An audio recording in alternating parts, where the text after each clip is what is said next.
Have you ever been told family is everything? That blood is thicker than water, and you should always stick by them, no matter what. We're bombarded with these messages, turning family loyalty into this ironclad rule. People who walk away are judged, shamed, and totally misunderstood. But what if all of that is just wrong? What if walking away isn't betrayal, but survival? What if cutting off your family is the most profound and necessary act of self-love you could ever perform? This isn't a choice that comes from a single fight or a petty grudge. It's not some trend, even though we are hearing about it more, especially as younger generations are getting serious about protecting their peace. This is a silent epidemic. While a landmark Cornell study a few years ago found that about 27% of Americans were estranged from a relative, newer data suggests the number is much higher. A recent YouGov poll found 38% of Americans are estranged from a close relative, and a Harris poll suggested it could be nearly half of all adults. That's not a fringe issue.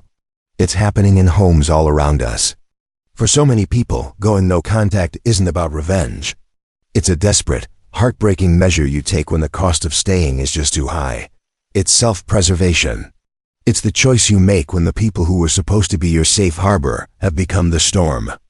Today, we're pulling back the curtain on this taboo topic to explore the heartbreaking reasons people are forced to make this impossible choice for their own emotional and psychological survival.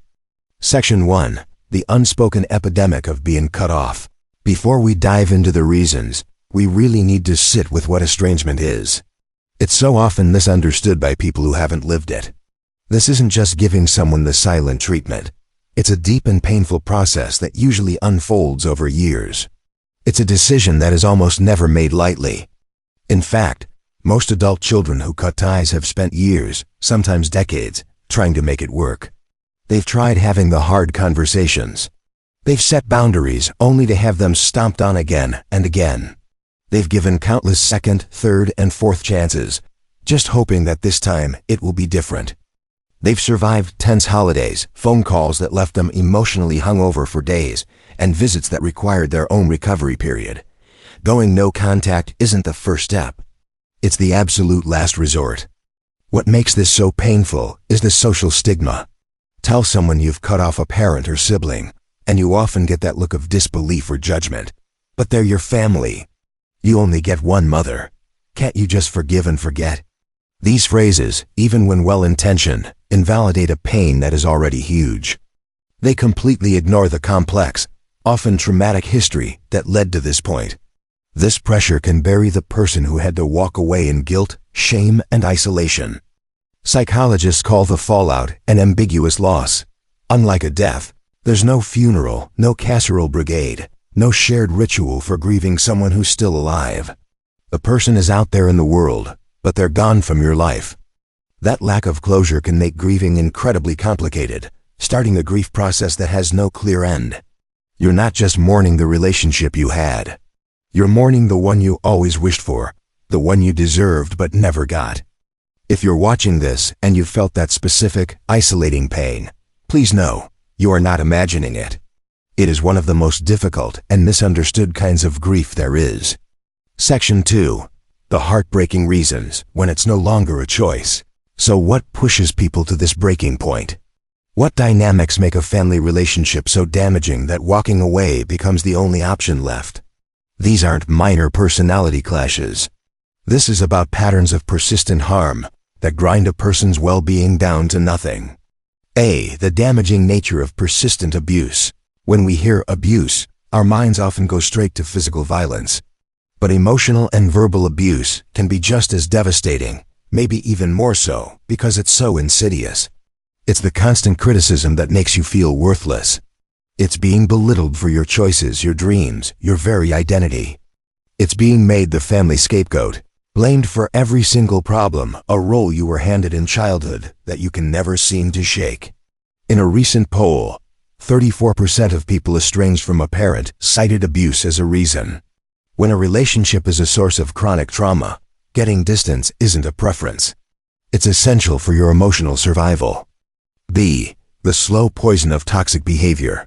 Beyond clear abuse, many families are drowning in toxic behaviors that are subtle and easy to deny. which makes them incredibly hard to fight. One of the most common is gaslighting. This is when someone messes with your head to make you question your own reality or memory. It sounds like, "That never happened. You're just being too sensitive," or "You're remembering it wrong." Over time, gaslighting can make you feel like you're losing your mind and erode your trust in yourself. Then there's the constant manipulation and guilt tripping. This is the parent who uses money as a tool for control, or the sibling who says, "After everything I've done for you, you can't do this one thing for me?" It turns love into a transaction and connection into an obligation. You're left feeling like you're always in their debt, unable to live your own life without feeling guilty. Finally, there's the dynamic of continuous drama and negativity. Some family members are energy vampires, thriving on chaos and draining the life out of you with their constant complaints and grievances. Being around them is exhausting. You feel like you're always walking on eggshells to avoid setting them off. Managing their emotions becomes a full-time, unpaid job you never wanted. C. The annihilation of personal boundaries. Healthy relationships are built on mutual respect, and a huge part of that is honoring boundaries. But in toxic families, boundaries are treated like a declaration of war. Your no isn't the end of the conversation. It's the start of a negotiation. This can look like a parent showing up at your house unannounced, demanding to know about your personal finances, or sharing your private business with other relatives against your will. It can be a total refusal to accept your choices about your career, your partner, or how you live your life. When your basic right to be your own person is constantly ignored, the relationship starts to feel like a cage. In this case, cutting contact isn't an attack, it's liberation. It's you finally claiming your right to be in charge of your own life. D. Value clashes and unmet needs. Sometimes, the rift is about a fundamental difference in core values. This can happen over religion, politics, or lifestyle choices that a family just won't accept. For many in the LGBTQ+ community, coming out can lead to rejection that forces a painful choice between living authentically and keeping family ties. In other cases, estrangement comes from a lifetime of unmet needs and emotional neglect. Maybe a parent was physically there but emotionally checked out, unable to give you the support and validation you desperately needed. This can also happen after a divorce or remarriage, where a child feels abandoned by a parent who starts a new family. This isn't about blaming parents who were struggling or had to work all the time. It's about acknowledging the deep wound that's left when a child grows up, feeling fundamentally unseen by the people who were supposed to love them most. Section 3. The psychology of emotional cutoff. It's one thing to spot these behaviors, but it's another to understand the deep psychological forces keeping you stuck. Why does it feel so impossible to leave, and yet so impossible to stay? The language of therapy words like trauma, toxic, and emotional safety has entered our daily lives. This has given many people a way to finally put a name to the distress they've felt for years. While some argue this new vocabulary makes family life more fragile, for many, it's been a lifeline, a way to confirm that their pain is real. In psychology, there's a concept from family systems theory called emotional cutoff. This is what happens when people deal with unresolved family issues by simply cutting off contact. It's a way to lower the intense anxiety that the relationship causes. This often happens in families that are undifferentiated, a term for families where everyone is so enmeshed that having a separate identity is seen as a betrayal. Any attempt to be your own person, to have different beliefs or make different choices is met with rage, guilt, or a parent who can't handle their child being a separate, functioning adult. This distress isn't just in your head. Chronic family stress is linked to real physical health problems. Studies have shown connections between toxic family dynamics and a higher risk for anxiety, depression, PTSD-like symptoms, and even conditions like chronic inflammation and heart disease. When you're constantly in a state of fight or flight around your own family, your body is paying the price. From this perspective, going no contact can be seen as a critical medical intervention for your long-term health. If any of this is resonating with you, if you've felt that knot in your stomach or that ache in your heart, just take a moment and breathe. You're not alone in this. I want to invite you to share a single word in the comments that describes how this journey has felt for you. Words like lonely, guilty, free, confused, Let's create a space of shared understanding right here, and let the comment section be proof that this is a real and valid experience. Section 4. The aftermath. Navigating the storm of guilt and grief. So you did it. You made the impossibly hard decision. You hit block, stopped answering the calls, and created the space you desperately needed. But the silence that follows is rarely peaceful, at least not at first. It's usually a deafening storm of conflicting emotions. The most common feeling is guilt. Society has conditioned us to believe so deeply in the sanctity of family that walking away can feel like a moral failure. You might find yourself replaying every memory, wondering, was it really that bad? Am I the ungrateful one? Am I a bad person? And that guilt often gets heavier when other family members who don't get it pile on with their judgment. Alongside the guilt comes a profound grief. This is that living loss we talked about. You may cycle through stages that look just like traditional grief. Shock, anger at the injustice of it all, bargaining with yourself about what you could have done differently, and a deep, deep sadness for what you've lost. The big difference is that the door is technically still open, which can keep you from ever feeling like you've reached acceptance or closure. Then there is the loneliness and isolation. Estrangement can make you feel completely alone. It's hard to talk about at work or with friends who come from happy, supportive families. They might try to understand, but they can't really grasp the weight of it. And finally, there's the collateral damage. When you cut off one toxic person, you often lose others in the process.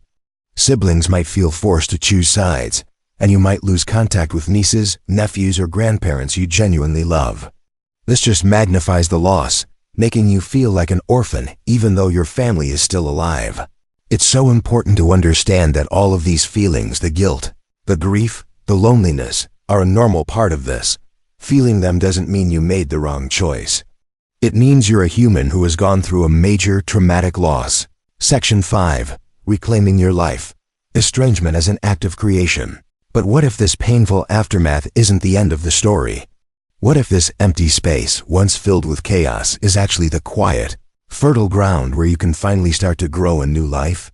This is where we reframe going no contact, not as an act of destruction, but as the ultimate act of self-creation. It is an act of profound self-love.